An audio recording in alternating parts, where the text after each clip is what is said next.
किसानों को मिलता है। और सबसे बड़ा ये है कि कई ऐसे समय आते थे कि पानी की व्यवस्था करने में उसकी दिक्कत आती थी। उसके लिए सम्मान निधि जो समय समय पे मिलती है उससे भी किसानों को भरपूर लाभ मिल रहा है, कटने से बचाया है। पर समस्या ये आती है कि दूध खाने के बाद में किसान उसको छोड़ देता है।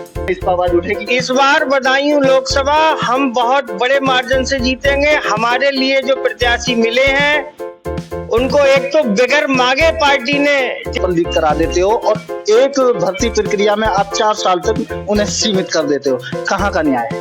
ये आप बिल्कुल सही कह रहे हैं। 1000 वैकेंसियां निकाली गई वहाँ पर, जो जी पेपर लीक हो गया। बिहार में 1.5 लाख वैकेंसियां निकाली गई, लेकिन कहीं तक तेजस्वी और नीतीश कुमार ने वो कर दिखाया मात्र जो 17 महीने के अंदर, जो कोई पूरा इतिहास रच दिया है। लग रहा है कि इस बार उत्तर प्रदेश की जो 80 सीटें हैं उनमें से कितनी सीट लाने का आप काम कर रहे हैं? भाजपा का तो लक्ष्य 80 में 80 है।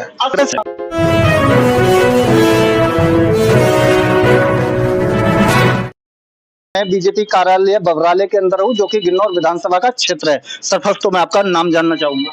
भरतलाल गुप्ता। भरतलाल गुप्ता जी, मैं आपसे बात करूं यहाँ की क्षेत्रीय राजनीति की, कि कहीं तक आप किसानों की जो फसल है उसको कितना बचाने में अब तक सक्षम रहे हैं? किसानों की फसल के लिए जो आपने अभी मणिकांत जी से पूछा था, उसमें आपको बताया गया कि फसल बीमा जो योजना हमारी कृषि मंत्री जी के द्वारा चलाई गई है, उससे काफी लाभ फसल बीमा के द्वारा किसानों को मिलता है। और सबसे बड़ा ये है कि कई ऐसे समय आते थे कि पानी की व्यवस्था करने में उसकी दिक्कत आती थी। उसके लिए सम्मान निधि जो समय समय पे मिलती है उससे भी किसानों को भरपूर लाभ मिल रहा है। पानी की समस्याएं और जो बिजली का बिल है ट्यूबवेल का, वो भी इस समय मुफ्त है, बिल्कुल।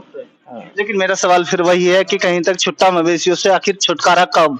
छुट्टा मवेशियों की बात यह है कि गाय को हम माता मानते हैं, गाय की पूजा करते हैं। हम लोगों ने गाय को कटने से बचाया है। पर समस्या ये आती है कि दूध खाने के बाद में किसान उसको छोड़ देता है। और उसके लिए गौशालाएं की व्यवस्था सब की गई है। यहाँ पे जो धरातल पे जो अधिकारी हैं वो पुराने समय के हैं, वो इस चीज को जिम्मेवारी से अपनी नहीं निभा रहे हैं। जिम्मेवारी सरकार की ओर से पूरा प्रयास किया जा रहा है। मैं आने वाले कल में अगर पार्लियामेंट की बात करूं तो फिर जिस आप क्षेत्र में अगर आप इस यहाँ पर आने का काम करोगे तो बदायूं लोकसभा एक ऐसी सीट है कि बदायूं को तो आप छोड़िए साहब, अगर आप गिन्नौर में आएंगे तो आपको कहीं तक आप गिन्नौर से कहीं पर भी जाने का काम कर सकते हैं। सबसे ज्यादा यहाँ पर अगर ट्रांसपोर्ट की बात की जाए तो सबसे ज्यादा यहाँ पर डाइवर्ट रूट आपको देखने को मिलेंगे। डाइवर्ट रूट की बात करूं तो आप डायरेक्ट यहाँ से दिल्ली को निकल सकते हैं, उधर सीधे बदायूं को होकर के लखनऊ को जोड़ सकते हैं, और इधर सीधे मुरादाबाद को जा सकते हैं, जो कि चंदौसी का रास्ता तय कर सकते हैं। इधर बड़े बड़े हसनपुर अमरोहा को जोड़ सकते हैं।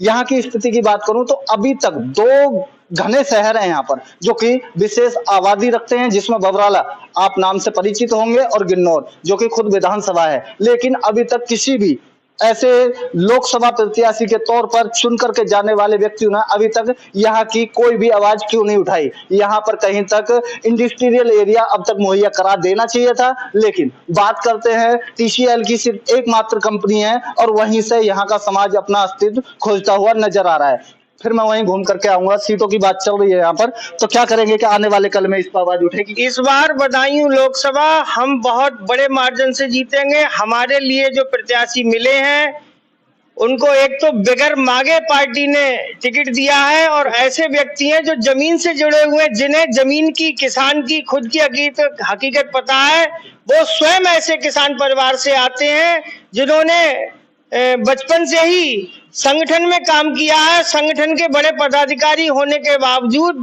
ब्रज क्षेत्र के क्षेत्रीय अध्यक्ष हैं, बदायूं के लाल हैं।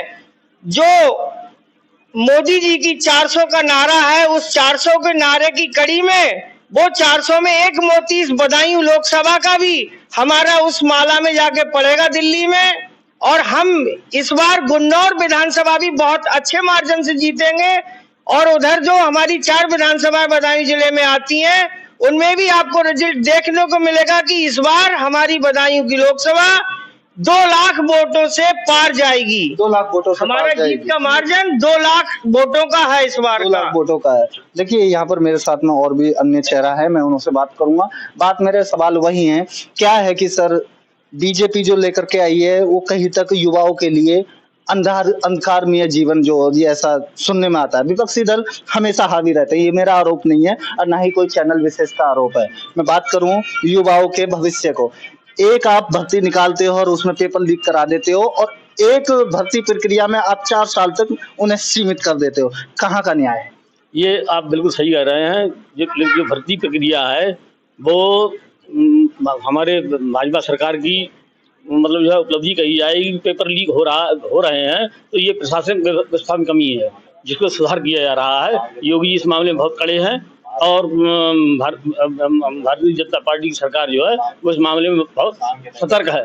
69,000 वैकेंसियां निकाली गई वहां पर जो जी पेपर लीक हो गया। बिहार में 1.5 लाख वैकेंसियां निकाली गई, लेकिन कहीं तक तेजस्वी और नीतीश कुमार ने वो कर दिखाया मात्र जो 17 महीने के अंदर, जो कोई पूरा इतिहास रच दिया है। आपकी ऐसी कैसी फेलियर है? जबकि बात हिंदुत्व की करें या फिर जो जी जोरदार किसी से यानी कि सशक्त प्रशासन की करें, तो आपकी इतनी लापरवाही कैसे देखने को मिलती है? देखिए, व्यवस्था में धीरे धीरे सुधार होता है, व्यवस्था में धीरे धीरे सुधार होता है। सुधार हो रहा है। योगी जी इस मामले में बहुत ही कड़े हैं और उनके नियम भी बड़े कठोर हैं और जो भी व्यवस्था उन्होंने बनाई है वो यथावत मतलब जो है पहले पूर्ववर्ती सरकार जो थी उसकी अपेक्षा उनका सबको न्याय, सबको सम्मान, सबको न्याय, सबको सम्मान देने का पहले भी लीक होता था, पेपर पहले भी लीक होते थे, जानकारी नहीं होती, अब जानकारी नहीं होती, अब जानकारी होती है, पेपर लीक होता है तो लेकिन पहले को छोड़ दीजिए सर। पैसे लेकर के नौकरी देते थे, 15 लाख रुपया एक व्यक्ति से लिया जाता था।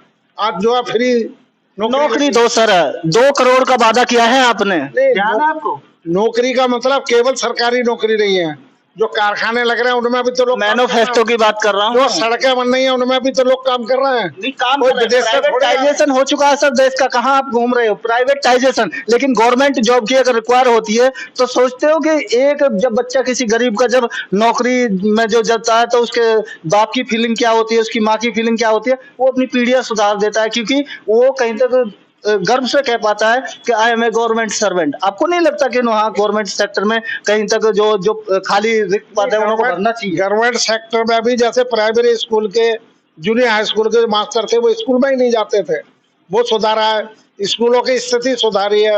आप पहले के स्कूल देखिए और आज के स्कूल देखिए, कितना अंतर है।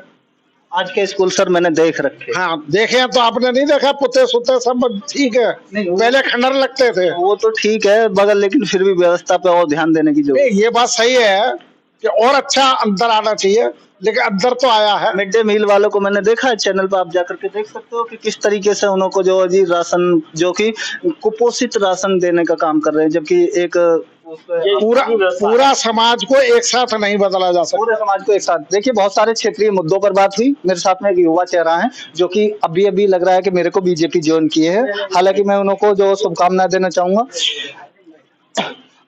देखिए, बहुत सारे मुद्दों पर बात हुई यहाँ पर, जो कि देश के बहुत सारे जो अंतर्राष्ट्रीय मुद्दे हैं उन्हों की छोड़िए, जो देश के मुद्दे हैं उन्हों को छोड़िए, मैंने प्रादेशिक मुद्दों पर यहाँ पर बात करी और फिर कहीं तक जो भी है समझाने में पूरी तरीके से कामयाब रहे। बने रहिए मृणाल के साथ, हम मिलेंगे किसी नेक्स्ट वीडियो में, तब तक के लिए जय हिंद, जय भारत, धन्यवाद, थैंक यू।